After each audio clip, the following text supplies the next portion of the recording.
दोस्तों इस वीडियो में इम्पॉर्टेंट जो भी धातुएं हैं उनके प्रश्न हम लोग देखेंगे और एग्ज़ाम में जो पूछे गए प्रश्न हैं वही हम लोग इस वीडियो में देखने वाले हैं। तो ये बहुत इम्पॉर्टेंट है। पहला प्रश्न है आपके सामने, निम्नलिखित में से कौन सी धातु ठंडे या गर्म पानी के साथ प्रतिक्रिया नहीं करती है? तो आपका करेक्ट आंसर हो जाएगा aluminium, option number D. Aluminium जो है वायु की उपस्थिति में एल्यूमिनियम ऑक्साइड की रक्षात्मक सतह बना लेती है और यही कारण है कि एल्युमिनियम जल से क्रिया नहीं करती है। तो आपका करेक्ट आंसर हो जाएगा ऑप्शन नंबर डी, एल्युमिनियम। दोस्तों इसमें हम लोग 40 प्रश्न करेंगे जो कि एग्ज़ाम में पूछे गए हैं। नेक्स्ट देखेंगे, पृथ्वी पर सबसे अधिक पाए जाने वाला धातु है। तो पृथ्वी पर सर्वाधिक मात्रा में पाए जाने वाली जो धातु है वो है एल्युमिनियम, ऑप्शन नंबर बी आपका राइट हो जाएगा। इसका जो परमाणु क्रमांक है वो है 13, इस चीज़ को ध्यान रखिएगा। चलिए नेक्स्ट देखेंगे, निम्नलिखित में से कौन सी धातु कार्बन अपचयन प्रक्रिया द्वारा निष्कर्षित नहीं की जा सकती है? तो एल्युमिनियम धातु का निष्कर्षण कार्बन अपचयन प्रक्रिया द्वारा नहीं किया जा सकता है, ऑप्शन नंबर डी आपका राइट हो जाएगा। एल्युमिनियम धातु का जो निष्कर्षण होता है वो होता है विद्युत अपघटन, इलेक्ट्रोलिसिस। इस प्रक्रिया द्वारा एल्यूमिना से किया जाता है। तो एल्युमिनियम धातु का जो निष्कर्षण है वो विद्युत अपघटन प्रक्रिया द्वारा एल्यूमिना से किया जाता है, Al2O3 से। चलिए नेक्स्ट देखेंगे, और इनमें आप गाइस देखेंगे जो भी क्वेश्चन है आपके एग्ज़ाम में पूछे गए हैं, आरआरबी जेई हो गया, एएलपी हो गया, टेक्नीशियन हो गया, ग्रुप डी हो गया, एनटीपीसी हो गया, तो ये सारे क्वेश्चन आपके एग्ज़ाम में कहीं ना कहीं पूछे गए हैं। नेक्स्ट देखेंगे, निम्नलिखित में से कौन सा पदार्थ चमकदार दिखाई देता है? आपका राइट आंसर हो जाएगा एल्यूमिनियम, ऑप्शन नंबर बी। चलिए नेक्स्ट देखिएगा, और ये प्रश्न 2019 में पूछा गया है आरआरबी जेई के एग्ज़ाम में। दोस्तों अभी ये जो प्रश्न है ये एल्यूमिनियम से संबंधित है और इसके बाद इसमें ही हम लोग सिल्वर करेंगे, फिर गोल्ड आएगा, पोटेशियम आएगा, तो ये सारे हम लोग इसमें कवर करने वाले हैं। चलिए प्रश्न देखते हैं, उस यौगिक का नाम क्या है जिसे सूत्र Al2SO43 द्वारा व्यक्त किया जाता है? उस यौगिक का नाम क्या है जिसे सूत्र Al2SO43 द्वारा व्यक्त किया जाता है? आपका करेक्ट आंसर हो जाएगा option number C, aluminium sulphate. यह एक अकार्बनिक यौगिक है, अकार्बनिक यौगिक है और इसका जो प्रयोग है कपड़ों की छपाई और रंगाई में रंग बंधक के रूप में किया जाता है। इसका जो उपयोग है फिटकरी बनाने में भी होता है, इस चीज़ को ध्यान रखिएगा। ग्रुप डी में क्वेश्चन ये पूछा गया है 2018 में, थर्ड शिफ्ट में। चलिए आगे देखेंगे, धातु ऑक्साइड और हाइड्रोजन का निर्माण करने के लिए निम्नलिखित में से कौन सी धातु वाष्प के साथ अभिक्रिया करती है? तो धातु ऑक्साइड और हाइड्रोजन का निर्माण करने के लिए एल्युमिनियम जो धातु है वो वाष्प के साथ अभिक्रिया करती है, ऑप्शन नंबर ए आपका राइट आंसर है। ग्रुप डी में 2018 में ये प्रश्न पूछा गया है। चलिए नेक्स्ट देखेंगे, अब यहाँ दोस्तों हम लोग सिल्वर के प्रश्न करने वाले हैं, चांदी के। निम्नलिखित में से कौन सी धातु उच्च तापमान पर भी ऑक्सीजन के साथ प्रतिक्रिया नहीं करती है? तो चांदी हो गया, सोना हो गया और प्लेटिनम, ये सभी क्या हैं?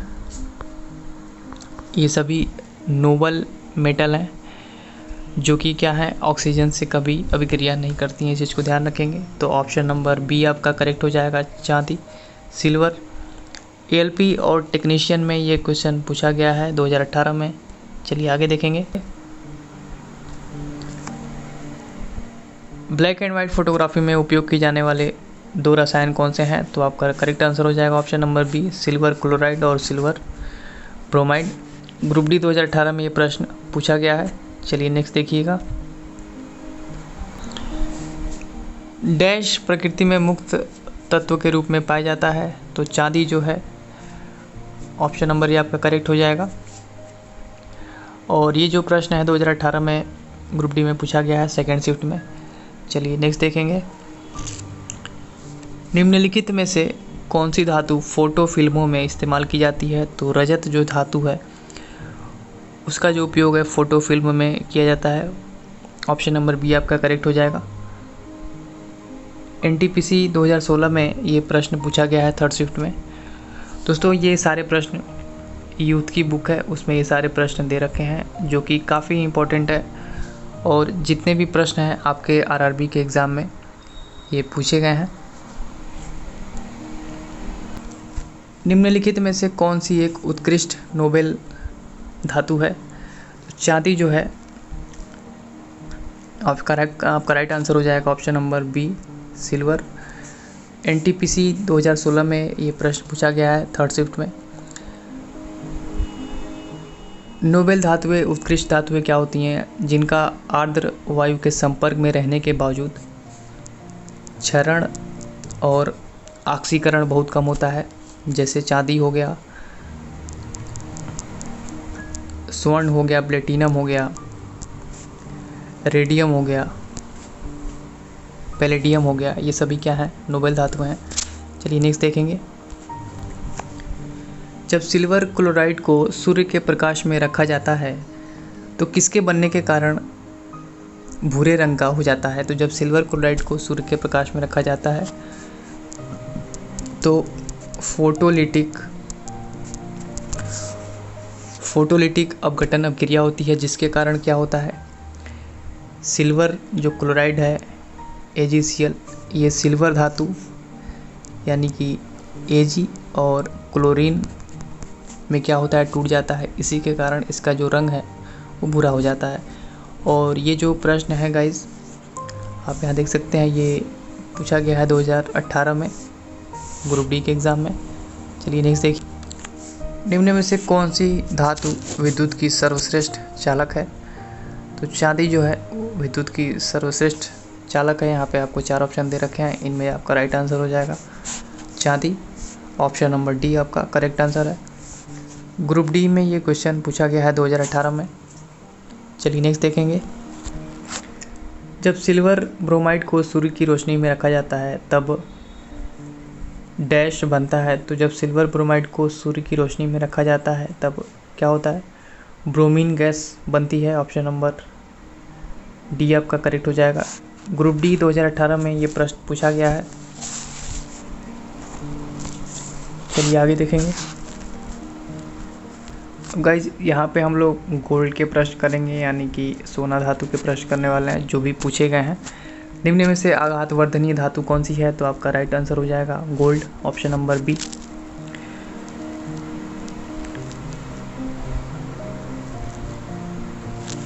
ग्रुप डी 2018 में ये प्रश्न पूछा गया है। चलिए नेक्स्ट देखेंगे। चूना क्लोरीन के साथ अभिक्रिया करके क्या बनाता है? तो चूना क्लोरीन के साथ अभिक्रिया करके ब्लीचिंग पाउडर बनाता है। इसे कैल्शियम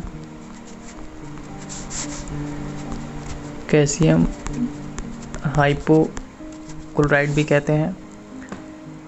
तो आपका राइट आंसर हो जाएगा option number D bleaching powder. Group D 2018 में प्रश्न पूछा गया है।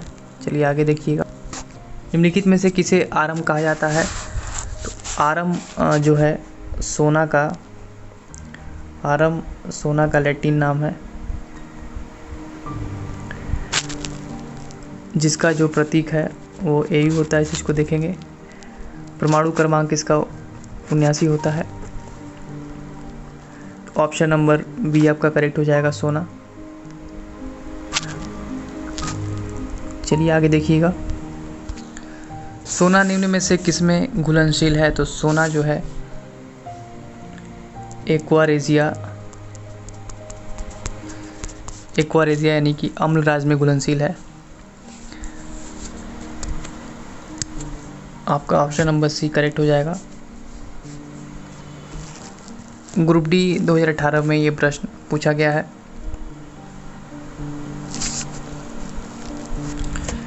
दोस्तों यहाँ हम लोग पोटेशियम के प्रश्न देखेंगे जो एग्ज़ाम में पूछे गए हैं। रासायनिक सूत्र K2SO4 डैश को निरूपित करता है, तो रासायनिक सूत्र K2SO4 पोटेशियम सल्फेट को निरूपित करता है। ऑप्शन नंबर सी आपका राइट आंसर है। आरआरबी जेईई 2019 में ये प्रश्न पूछा गया है। चलिए आगे देखेंगे। निम्नलिखित में से कौन सी धातु ठंडे पानी के साथ शीघ्रता से अभिक्रिया करती है? पोटेशियम जो है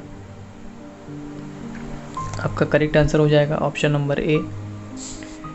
एएलपी और टेक्नीशियन 2018 में ये प्रश्न पूछा गया है। चलिए नेक्स्ट देखिएगा। डैश का रासायनिक प्रतीक लैटिन शब्द कैलियम से बना है, तो पोटेशियम का जो रासायनिक प्रतीक है वह लैटिन शब्द कैलियम से बना है। ऑप्शन नंबर डी आपका राइट आंसर है। और ग्रुप डी में 2018 में सेकंड शिफ्ट में ये प्रश्न पूछा गया है, इस चीज़ को देखते चलेंगे। चलिए आगे देखेंगे। जल शोधन के लिए निम्नलिखित में से किसका प्रयोग किया जाता है? तो जल शोधन के लिए फिटकरी का प्रयोग किया जाता है, एलम का। ऑप्शन नंबर सी आपका करेक्ट हो जाएगा। एनटीपीसी में ये प्रश्न पूछा गया है 2016 में फर्स्ट शिफ्ट में। चलिए नेक्स्ट देखेंगे। पोटेशियम नाइट्रेट का मॉलिक्यूल सूत्र क्या होता है? पोटेशियम नाइट्रेट का जो मॉलिक्यूल जो सूत्र है KNO3 होता है, और इसे शोरा या फिर साल्ट पीटर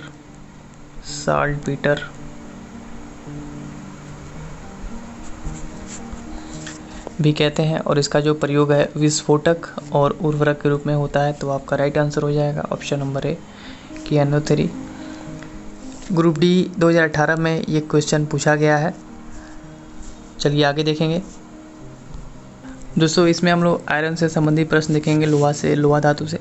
यहाँ पे आपसे पूछा गया है निम्न जंगरोधी इस्पात स्टेनलेस स्टील में निम्न में से कौन सा तत्व उपस्थित नहीं है?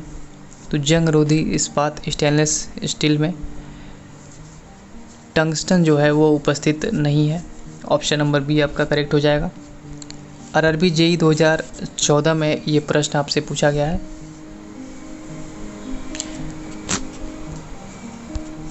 दोस्तों इसमें जो भी प्रश्न है वो आपके एग्ज़ाम में पूछे गए हैं, तो काफ़ी इम्पोर्टेंट है ये।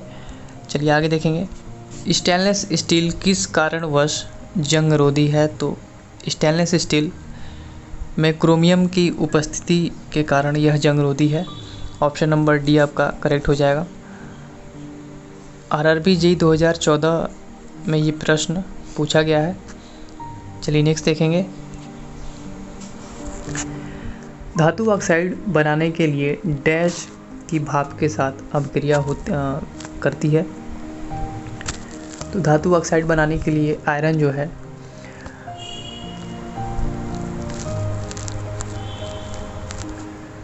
तो धातु ऑक्साइड बनाने के लिए आयरन की भाप के साथ अभिक्रिया कराई जाती है। ऑप्शन नंबर डी आपका करेक्ट हो जाएगा। ऑक्साइड वे रासायनिक यौगिक होते हैं जिनमें कम से कम एक ऑक्सीजन परमाणु और कम से कम एक अन्य तत्व हो। ऑप्शन नंबर डी आपका करेक्ट हो जाएगा। ग्रुप डी में ये क्वेश्चन पूछा गया है 2018 में थर्ड शिफ्ट में। चलिए नेक्स्ट देखेंगे। निम्नलिखित में से कौन से तत्व का रासायनिक जो प्रतीक है लैटिन से लिया गया है? तो आपका राइट आंसर हो जाएगा आयरन। Option number D. लोहा धरती में चौथा सबसे ज़्यादा मात्रा में पाया जाने वाला तत्व है, और पृथ्वी का जो कोर है वो क्या है? लौह धातु का बना है। लोहा का जो परमाणु चिन्ह है Fe, जो लैटिन शब्द फेरम से लिया गया है, फेरम से।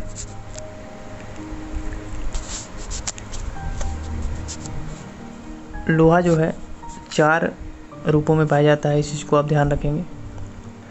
पहला है मैग्नेटाइट, दूसरा है हेमेटाइट, तीसरा है लिमोनाइट और चौथा है सिडेराइट। तो आपका राइट आंसर हो जाएगा option number D, iron. Group D 2018 में ये प्रश्न पूछा गया है। चलिए नेक्स्ट देखेंगे। आगे देखेंगे, फेरस सल्फेट क्रिस्टल का रासायनिक सूत्र डैश है। फेरस सल्फेट का रासायनिक सूत्र FeSO4 7H2O होता है और यह सफ़ेद, पीले और नीले हरे रंग का क्रिस्टल हेप्टाहाइड्रेट होता है। तो आपका करेक्ट आंसर हो जाएगा ऑप्शन नंबर सी। और ग्रुप डी में प्रश्न पूछा गया है 2018 में। चलिए आगे देखेंगे।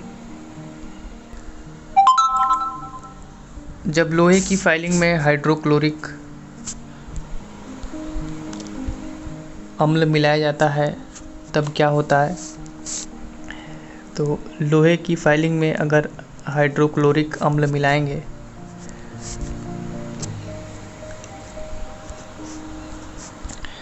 तो क्या बनेगा? लौह क्लोराइड और प्लस हाइड्रोजन गैस यहाँ से निकलेगी। तो आपका करेक्ट आंसर हो जाएगा option number C, hydrogen gas और लौह क्लोराइड तैयार होता है। ग्रुप डी में प्रश्न पूछा गया है 2018 में। चलिए आगे देखेंगे। फेरस सल्फेट क्रिस्टल के एक अणु में जल के कितने अणु उपस्थित होते हैं?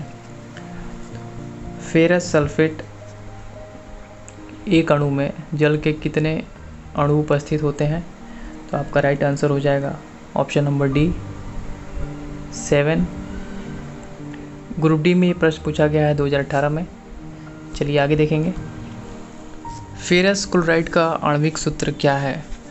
तो फेरस क्लोराइड एक अकार्बनिक यौगिक है और इसका जो आणविक सूत्र है FeCl2 होता है। फेरस क्लोराइड यौगिक में क्षार डालने पर यह फेरस हाइड्रोक्साइड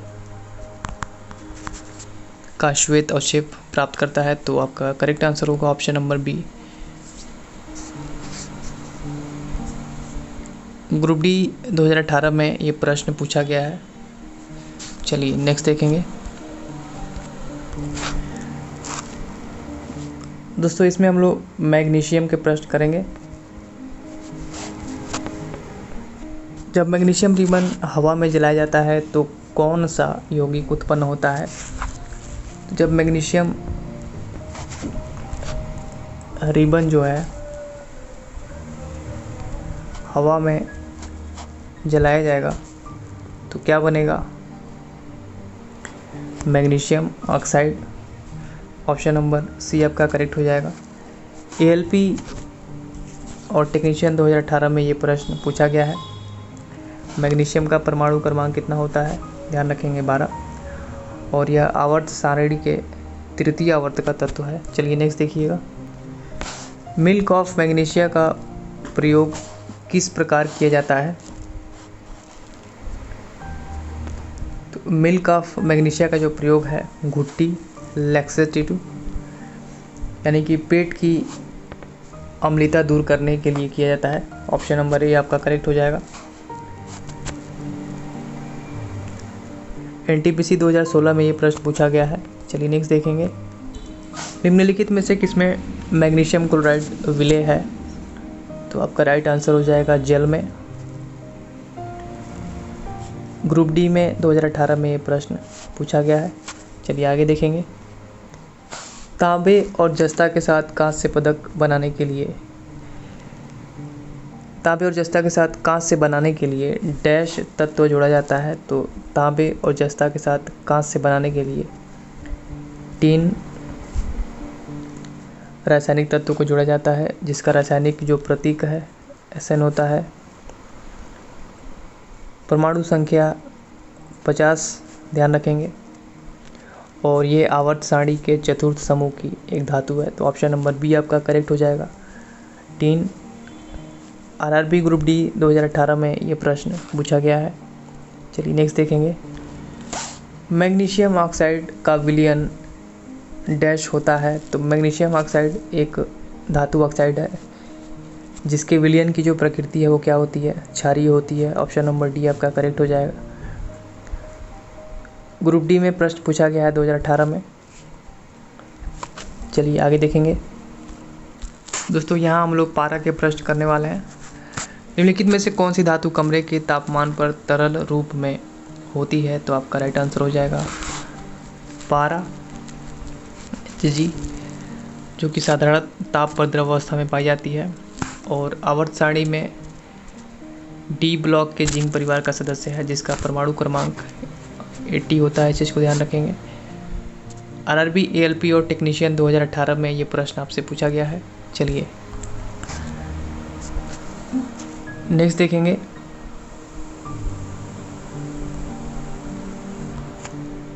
पारंपरिक थर्मोमीटर में किस तत्व जो प्राकृतिक रूप से अत्यंत जहरीला होता है का प्रयोग किया जाता है? तो पारंपरिक थर्मोमीटर में पारे का प्रयोग होता है मरकरी का,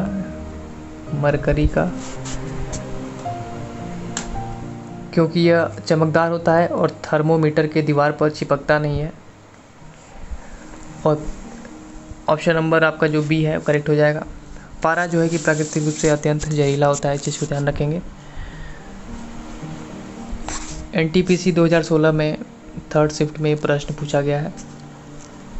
चलिए नेक्स्ट देखेंगे।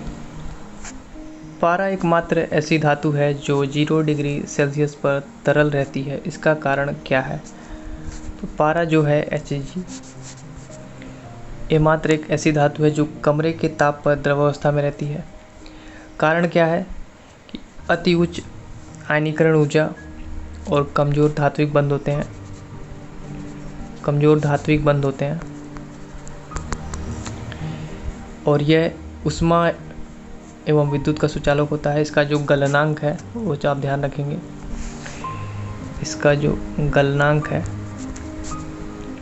234 केल्विन होता है और अपेक्षित जो घनत्व है, अपेक्षित घनत्व 13.6 होता है। इस चीज़ को ध्यान रखेंगे। ऑप्शन नंबर बी आपका करेक्ट हो जाएगा। इसकी